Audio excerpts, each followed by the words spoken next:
Hello and welcome to this session on fostering positive relationships with all stakeholders in a school. Now, as educators, we know that we form one part of this whole triangle where the stakeholders are involved. So the triangle is basically the teachers, the students and their parents, and of course the management. And now when we are fostering this positive relationship with all the stakeholders, now when I'm talking about the stakeholders, it is not only students, parents, and management, which so far we were concerned. But now if we extend that circle further, the triangle needs to be a circle now. So the traditional method of education, we were just worried about parents, students, and how we and the teachers and the management. Okay, this was the traditional formation when we say stakeholders. But as far as the new education policy is concerned, we need to include many more people who can be useful in this whole education system. So just like a circle which has infinite sides, stakeholders will now come from infinite sources. So it could be guests, it could be alumni, it could be special invitees, it could be somebody from the neighborhood, it could be, someone who is a popular figure and you're inviting for a particular purpose, for something which is beneficial to the students. So how do we have these positive relationships? Because, in some school, we find there are n number of activities due to which the students become better because they get more exposure. They have career counseling sessions. They have a lot of exposure to people working in different fields. Internships are being provided in many organizations to students who want to learn. So recently I had met a person who said that in their particular school, the students are taking internship of 18 to 25 days with major companies in India, which is something new because in the Western countries, we know that children start doing internships and working while they're in school or college. But that was unheard of in at least India. And now, slowly, schools have realized that students need this real-time exposure, and that is why we need to involve more stakeholders. So this session is how to build positive relationship with all our stakeholders so that the education system is complete and our students benefit to the maximum. So, as I said, we need to create a collaborative educational community. If we think that we are the source of information, the teachers are I know it all types, and we don't require anybody from outside to help our students. I think it is time to move out of that well. And it is important to reach out to people who know better than us. No teacher or no educator, in fact, nobody can say they are an expert and they know everything. There will be someone who knows more about a particular subject than you, right? So we need to contact people who are better than us, somebody who can give new insights, somebody who is in a different field probably, to come and talk to our kids. And that is why we need to create a supportive and collaborative educational community. We need to take the help of outsiders. At one point of time, many schools were apprehensive of calling people from outside. And now slowly, the trend is changing, and we are inviting so many people from outside, and new insights are being sought. So that is a big change that is going to come, especially when the NEP says about 15 bagless days where we can invite experts to teach the kids on various things. So the teachers are teaching throughout the year, but these 15 days you can call people specializing in different skills so that those skills can be imparted to a basic minimum level to our students. So it could be pottery, it could be some electrical thing, it could be plumbing, it could be basic woodcraft, it could be painting, clay modeling, whatever. And it could also be career counseling sessions or certain training sessions on certain machinery, or at least the basic. And if the student is interested, they can enroll further for certain courses. So this, I think, is the beginning of skill development and vocational training, which is actually lacking in our education system presently. So when we are going to create a supportive and collaborative educational community where there are experts from, let's say, 50 or 60 fields, we are creating a pool of resource for our benefit. Because as educators, we are talking about our limited experience, which we have heard probably from our relatives, friends, and our past pupils. But what about people who are actually working in those situations? When they come and talk to our kids, the impact is much more. So we need to involve more and more of outsiders rather than the school teachers doing sessions for their students, which they are as it is doing. I think that they are every day we are talking to our students, but now we need more insights. We need to reach out to more people. And the first and foremost is one of the traditional stakeholder is always the parent or the guardian of the child. And the parents, we can always depend on our parents because the kids are studying in the schools, and therefore they are willing to contribute their time, they are willing to contribute their resources, they are willing to contribute their experience and expertise for the kids. Not only for their kids, but for the kids of the school. I think parents are a big resource pool in any school. So if your school is having 2,000, 2,500 kids, that means you are having access to 5,000 people roughly, father, mother, and also probably the relatives. So it's a big pool of resource which can be used. So at the beginning of the school year, if we invite parents, depending on their experience and expertise, to collaborate with the school in activities in which they are experts, I think the school is going to gain a lot. So during the regular parent-teacher conferences, when we are discussing about students' progress, areas of improvement, when parents are giving suggestions, parents are willing to become volunteers of certain projects, I think the school should, welcome them with open arms. And we need to provide our parents and our guardians to participate in school activities. There should be so many programs in schools where they can get involved. If the parents are getting involved, obviously the child is the children, not only that parent's child, but all the children are going to benefit from that person's expertise. So also we need to understand their concern. There may be concerns from the parents. So when we listen to them empathetically, when we are empathetic about the whole thing, and we try to find ways to improve the whole environment in the school with the help of the parents, I think that the school becomes a better place. So when we restrict ourselves to the four walls of a classroom where only the teacher is present on a pedestal, then very limited information can be given to the students. The traditional method, the guru used to be on a pedestal and give information, that's it. So we have moved from that stage. We have moved from that stage to anytime, anywhere learning, and we can learn from anywhere, anytime in the anywhere means now because of the online facility, especially we can call resource person even from Europe, US, Australia, Africa, wherever. We are not restricted ourselves to our neighborhood now. So this is the beauty of the generation that we are living, that we have access to so much information and people who are willing to contribute their resource and time for the benefit of our kids. So we need to involve them. We need to involve them. It is important that we involve all our stakeholders. When we develop a positive and respectful rapport with students, students themselves are resources. Many of our students are doing so many wonderful things, and if we give them an opportunity to showcase their talent and teach other students on what they have developed, I think that's also a very beautiful thing that can be done. In a school of probably 2,000, there will be 100 students who have exceptional skills in something. It could be music, it could be art, it could be, dramatics, it could be singing. It could be some certification course which they have done, some programming course that they have done, some gaming skills that they have, some other things that they have learned during the vacation from their parents or through YouTube videos. Then I think we should give them a chance. I mean, as teachers, we can learn from our students. We will be more than happy if our student is teaching some technique. They are very good with technology. And if you're able to learn some technology from them, I think that's a great initiative from the student side. So when we are showing genuine interest in our students, students are our biggest stakeholders. We are existing because of our students. If students are not there, there are no teachers, there are no schools. So students are priority. They are the major stakeholder in this initial triangle that I told you. The students are at the center of this triangle.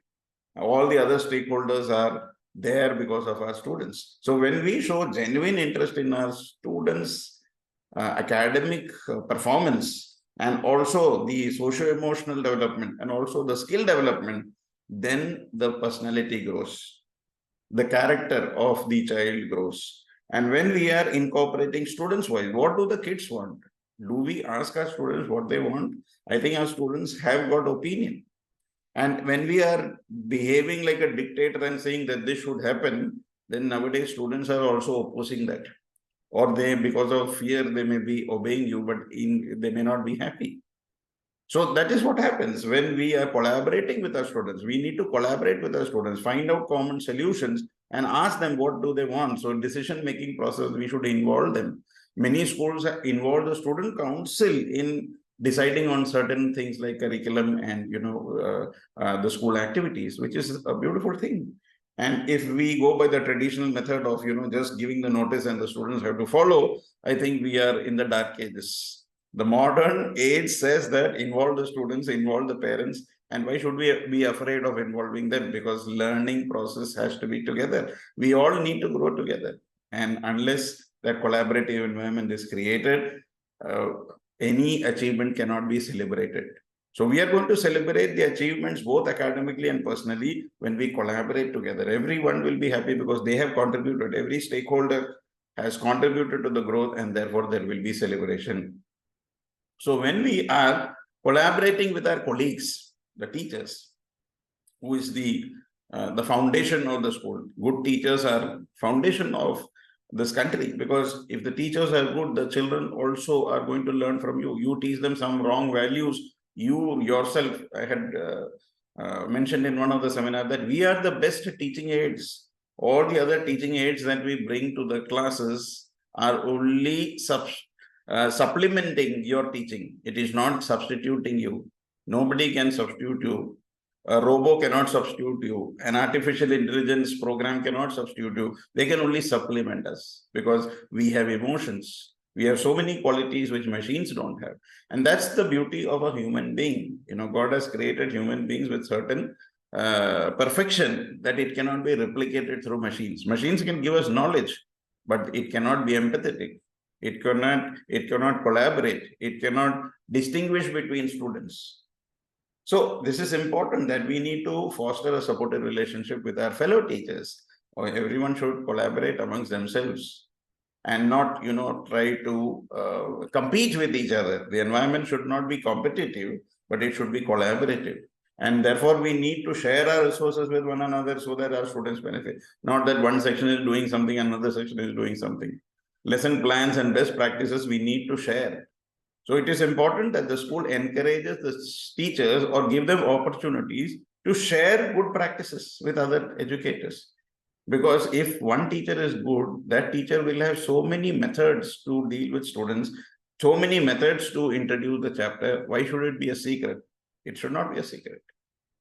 It should be something which can be replicated in all our classrooms, right? And therefore, it is important that we share our resources. That is why whenever I talk to any teacher, I always say that the greatest thing that you can do for fellow educators and students is to share how you do certain things. We have a platform. We invite you to come and share what you know for other educators so that they can benefit. Okay, otherwise all these secrets over the years, 20 years, 30 years experience, we retire and we forget about it. You have benefited, and maybe the set of students associated with you, maybe 40 or 50 students per year have benefited. But if you would have shared those resources with, let's say, 100 other teachers, then those 100 teachers would have replicated, in their classrooms and see the compounding effect. It would have reached millions of students. So that is why I always tell, share what you know. Do not keep it in your hearts. Okay. It is important that when you are having some resource with you, some lesson plan with you, some methodology which you have learned over the period of, share. If you don't have time to share through a physical meeting because you are in different parts of India, then on a platform like Zoom, record your session and, distribute it. Or probably write blogs or write books, whatever it is. In many forms, we can distribute our knowledge. And therefore, more and more people will know how you are doing certain things, right? How to create happy classrooms, how to be effective teachers, how to, what is the body language that is can be developed by a teacher, communication skills, how to build a questionnaire, competency-based questions, case-based studies, assertion reasoning questions. There can be n number of things which you can share. As educators, over a period of time, we learn so many things. And I'm sure there are so many experts who are listening here who would like to share this. What is stopping you? The only thing that is stopping you is your mindset. Is your mindset that probably I'll do it later. I don't have time right now. So when we are able to change our mindset to let me share what I know to others, then this world becomes a beautiful place. So we need to collaborate with other teachers. We need to create more of interdisciplinary projects, multidisciplinary projects. CBSE is already telling, but still we are in that cocoon of creating our own projects. Multidisciplinary and interdisciplinary projects are not being made in schools. Why? Because sharing of resources is not happening, sharing of ideas is not happening, collaboration is not happening. So it is high time that we raise our bar, come out of our cocoons and start sharing resources, talk to our our friends, our colleagues, our teachers in different schools, come together and collaborate. That is important. And when we participate in communities like this, our All India Educators Forum is one example where different people are coming and sharing resources. We have hundreds of resource people associated with us coming and sharing the things that they have gained during their teaching, the experience of teaching, which is very beautiful. And I'm grateful to each and every AIF, resource person and master trainer who is giving their time, giving his or her time for the benefit of others. And I always tell them, and I always pray for them, that, when you are giving time for others, then definitely God is going to bless you. Because that's the monetary benefit may not be very much for many, many people, right? There are, of course, many resource persons who are earning quite a handsome amount because they are CBSE resource person, and, people, they get called in different schools and they have their own organizations now. But that is a secondary aspect. The first aspect is service. Rest of the things comes later. So the majority of the people are doing, pro bono, free service, and the kind of response that they get from the students make them happy. When they know that they have given out something, and in return they are getting blessings, and in return they are getting probably so many other opportunities, indirect opportunities to become better, I think they have made their mark. So we have to make a beginning. So when we participate in professional and learning communities and discuss teaching strategies and challenges, we have so many panel discussions. We come for panel discussion and we discuss so many things. And whatever happens in the discussion, we are also sharing with our parents, students and teachers. You will find all this in my YouTube channels. We have done so many panel discussions on different topics. We don't keep it as a secret. We are sharing it for the benefit of others by our mistakes so that others can learn. So many of us have made mistakes that we are sharing. And by that, the other teachers are warned that don't make this mistake. This is the mistake that I made. Probably you shouldn't make this. You should do it in a different way. So these are things where we can collaborate. And when we provide feedback to our colleagues when needed, we need to support our colleagues when needed. I think that you are doing a great job, not enjoy when they're doing a bad job. If I have a colleague who's not doing well, I should not enjoy my glory, but instead I should support that person. I will need support. When I am not doing well, I will need support. Similarly, when they need you, you need to support. We need to support our colleagues when they need us in terms of content, in terms of resources, in terms of classroom management, because, we as educators have different skills. And unless we collaborate, our classes will not become beautiful. And the aim is that the classroom should always get better and better as the years progress. We cannot continue teaching in the same way we were teaching 10 years back. And therefore, it is important that our stakeholders, the parents, the kids, and of course, the school administrators who are running the schools, we need to maintain our communication system with them. We need to be open-minded. We need to express our thoughts and ideas to them, our opinions. We need to attend the meetings regarding the school policy, curriculum, and the initiatives. If you have the coordinator system or HOD systems, discuss with them what can be good, what is going wrong, how things can improve. We need to send feedback to them. We need to express our opinion to our fellow educators as well as to our senior administrators. And then they will also have their own set of policies. They will see whether it is possible or not, and accordingly they will do. But your duty is to express, okay, these are the things that I have observed, and whether they take it or not, that is not our concern.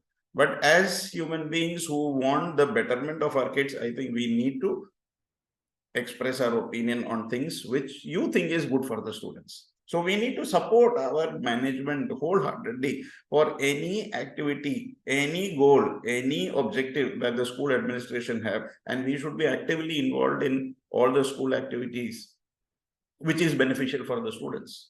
Anything that is positive, we should be associated with that. Community members. Now, when we are having a school, the parents I had already discussed that parents are very, very important. But now we are slowly coming to the other community members. We have started calling a lot of alumni students who are well placed and they come and share their experiences. So it could be entrepreneurship. Recently we had a commerce week and we called past people who's doing extremely well.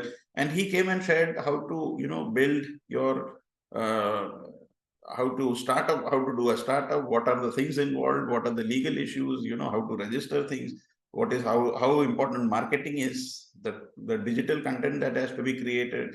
There are so many aspects which children at this particular age may not be knowing. So it's important that we give exposure. We can call our alumni, we can call members who are living close to the school, the neighborhood. We can call friends of these alumni students, so anybody who is interested in the welfare of students. So we need to invite community members, we need to invite guests, maybe authors. It could be someone who has made in life. We send invite. If the person, there is no harm in inviting. The person may or may not come, but we have to keep trying. And if we get somebody who is a very good orator, very good, somebody who's made a mark in life, believe me, it makes a difference, rather than somebody who's speaking, just talking theoretically.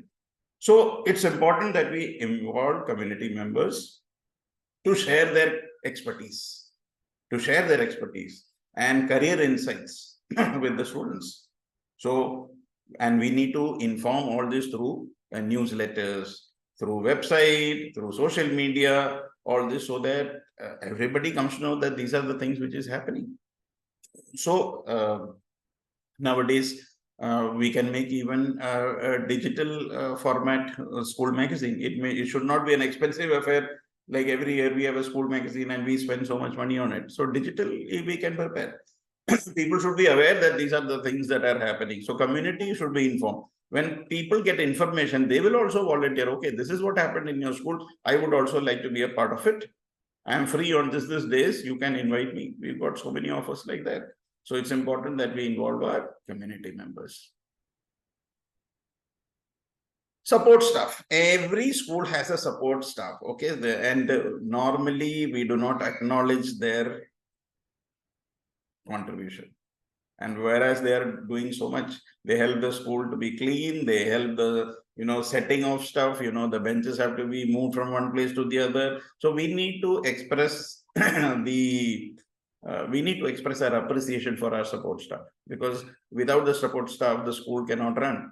They help the school to run in various forms. We are organizing a function, the stage has to be set up, the mics have to be set up, the benches have to be there, chairs have to be there, auditorium has to be clean, water facility should be there, the washroom should be clean, so many there. And we need to respect and acknowledge their contribution, and we need to collaborate with our support staff so that our events become super successful. Without the support staff, I have seen that we cannot do it. We cannot do all the running around and all. We will be busy with some aspects. The support staff is very, very essential. The technical staff is important. Your cleaning staff is important, so it give them due respect. If you don't respect them, they will say that, they will do a half-hearted job probably. So it's important that we express our gratitude and appreciation to our support staff and collaborate with our support staff for projects and involve them in those and make them feel that they are also part of the school. We need to encourage active listening and empathy. Whenever we are involved with stakeholders, we need to be genuinely listening to their concerns. Okay, not that always we are asking favors. Stakeholders are not there to only ask for favors. We need to be empathetic listeners as well. We need to, you get a missed call. Do we call them back? When we get a message, do we reply them back? These are important. And then after 10 days, you will want that something from that person. The person may think, okay, I had called this person, but he never bothered to even pick or even respond to the message. And now the school wants some favor. So these are the things we need to build that rapport with our stakeholders, and therefore empathy is important, understanding is important, giving your time is important, listening is important. So our perspectives may be different. We need to be open to the diverse viewpoints. I think as institutions of democracy, it is important to listen to viewpoints. If somebody is having an opposing viewpoint, that doesn't mean that you are from the opposition. I think there is a wrong notion that when your viewpoint is not matching with your colleagues, then that means that person is not your friend. I think we need to change it. Viewpoints have to be appreciated. I may have a different viewpoint, you may have a different point. That doesn't mean that we are opposing each other.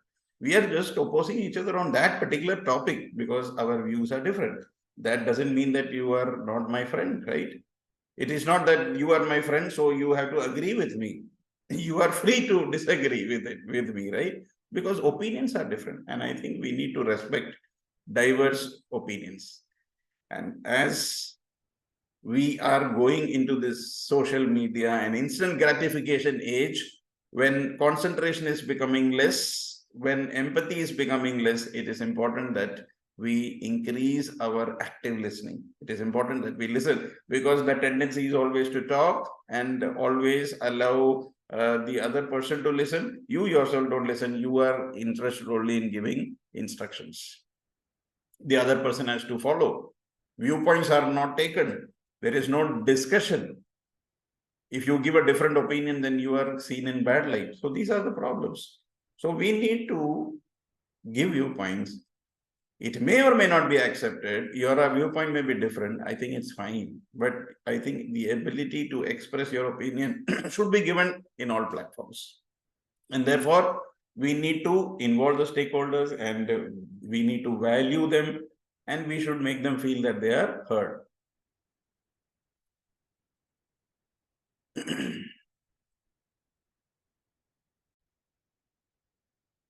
So remember, building positive relationships take time. Don't expect miracles. You starting is important. The journey is not short. It's a long journey, but you need to start. And when we keep walking, the roads start appearing, right? First, there are no roads, but when I start walking, the roads appear. We need to start this journey of building positive relationship with all our stakeholders. It will take time.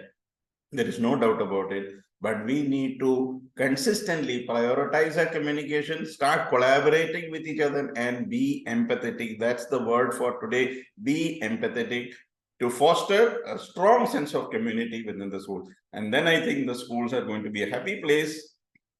When all our stakeholders are happy, and then only the school can become happy. If one stakeholder is not happy, then obviously the wheels get clogged and it doesn't move.